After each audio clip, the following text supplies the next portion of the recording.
Varahi silks వారి grand festive celebrations పొందండి 10,000 రూపాయలు ఆపై కొనుగోలుపై బంగారు నాణెం ఉచితంగా. ఎవరైనా స్టేట్మెంట్ ఇచ్చారా?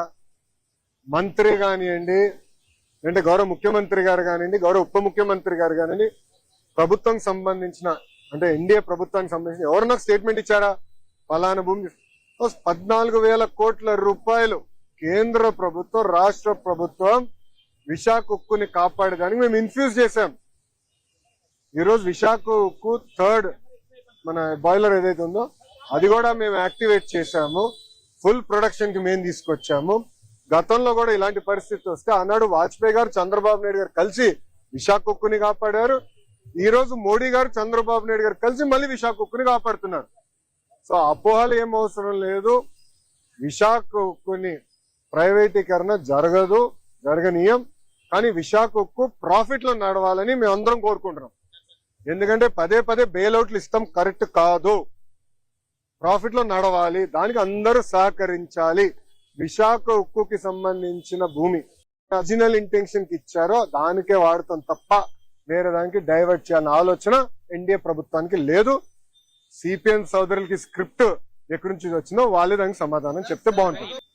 క్రెడిట్ కోసం మేము ఇక్కడ ఎవరు పోరాడట్లేదు.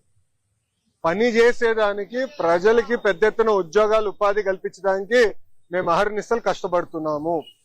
దయచేసి అది గుర్తుపెట్టుకోండి. ఇదే జగన్మోహన్ రెడ్డి గారు ఆనాడు ఏం చెప్పారు? ఎర్ర బస్సు రాని ఊరికి ఎయిర్పోర్ట్ అవసరమా అని చెప్పారా లేదా? వీడియో మీరు చూసారా లేదా? మళ్ళీ ఇప్పుడు ఆయన వచ్చి అన్ని మాటలు మాడితే ఎంతవరకు న్యాయం? నంబర్ 1. నంబర్ 2, ఆనాడు జిఎంఆర్ కి సుమారుగా 2,600 ఎకరాలు కూటమి ప్రభుత్వం అందజేసింది. నన్ను అడిగితే అది ఇంకా తక్కువ.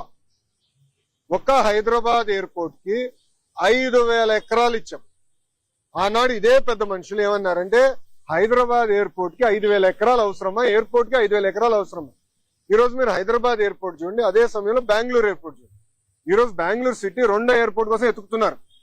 కానీ అదే హైదరాబాద్ రాబోయే 100 సంవత్సరాలు కూడా కావాల్సిన డెవలప్మెంట్ కి భూమి రెడీగా ఉంది.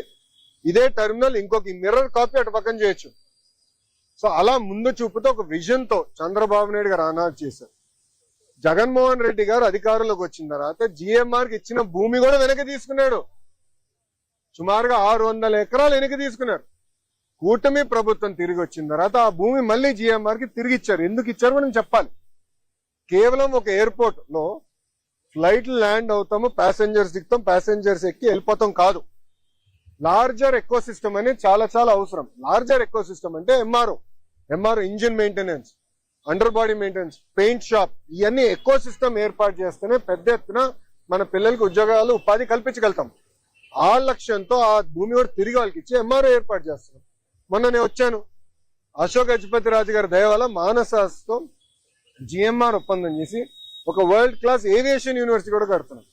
సో ఒక ఎకో సిస్టమ్ మొత్తం ఏర్పాటు చేస్తున్నాం. భయా క్రెడిట్ కావాలంటే వాళ్ళు తీసుకోమనండి, నో ఇష్యూ. దాంతో పాటు పీపీఎల్ రద్దు చేసామని క్రెడిట్ తీసుకోమనండి. అమర్ రాజని ఆంధ్ర రాష్ట్రం తరిమేసామని క్రెడిట్ తీసుకోమనండి. ఆనాడు అనేక కంపెనీల పైన లేబర్ అని, మన పొల్యూషన్ అని, అంతెందుకు మా అధ్యక్షులు వాళ్ళకి కమర్షియల్ కాంప్లెక్స్ అన్ని పర్మిషన్లు ఉన్నా కూడా పగలగొట్టారు కదా, ఆ క్రెడిట్ కూడా తీసుకోమని భయ్, నో ప్రాబ్లం.